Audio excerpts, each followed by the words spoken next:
अस्सलाम वालेकुम व्यूवर्स, बेसन में दही डालें और कमाल की बर्फ़ी बना लें। बिल्कुल दानेदार परफेक्ट हलवाई स्टाइल बर्फ़ी बनेगी। मुंह में जाते ही घुल जाने वाली बर्फ़ी है। स्टेप बाय स्टेप एक एक चीज़ बताऊंगी।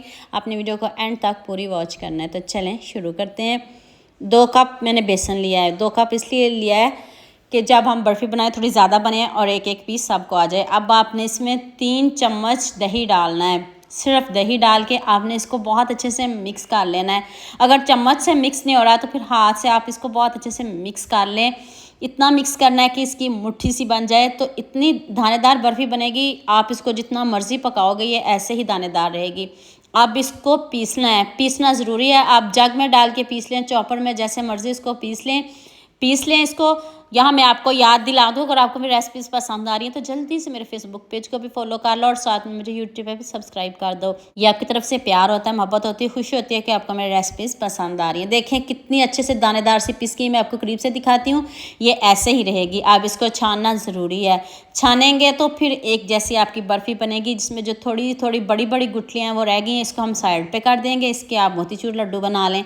तो चलें, अब बारी आती है बेसन की बुनाई की। अब आपने 8 मिनट हल्की आंच पे इसको बुनाई करनी है बहुत अच्छे से, जब तक खुशबू आने ना लग जाए। ये मेरे पास आधा कप घी है। देखिए मैंने सारा ऐड नहीं किया, थोड़ा थोड़ा करके डालूंगी। अगर मुझे ज़रूरत पड़ी तो फिर आधा कप, नहीं तो फिर मैं थोड़ा सा इसमें से बचा लूँगी।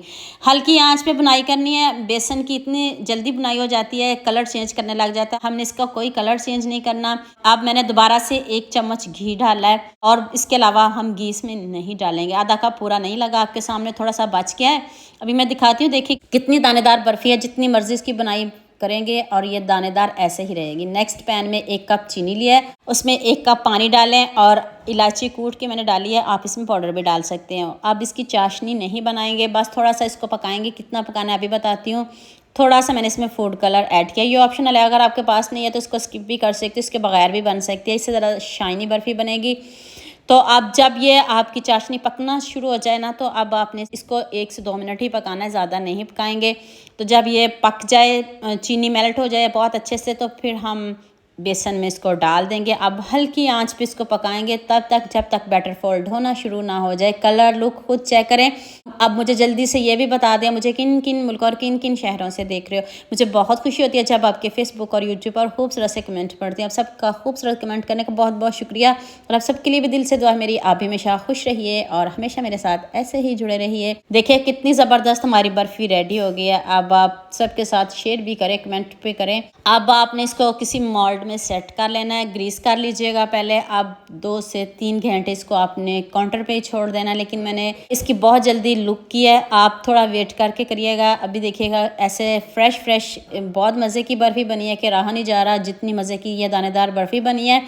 और इसका जो दाना है ना, एंड तक ऐसे का ऐसे देखें, आपको इसमें मोतीचूर का फ्लेवर भी मिलेगा। जितनी ज़बरदस्त ये बर्फ़ी बनी है। तो उम्मीद करती हूँ आज की वीडियो आपको क्लास भी पसंद आएगी। मीठा किसको नहीं पसंद, सबका फेवरेट होता है, लेकिन सभी अपने अपने तरीक़ों से बनाते हैं। मैंने पहले भी आपके साथ बर्फ़ी की रेसिपी शेयर की थी, आपने मुझे बहुत ज़्यादा प्यार दिया था। इस रेसिपी में मुझे आप सबका बहुत ज़्यादा प्यार चाहिए। जल्दी से चैनल को सब्सक्राइब कर लो।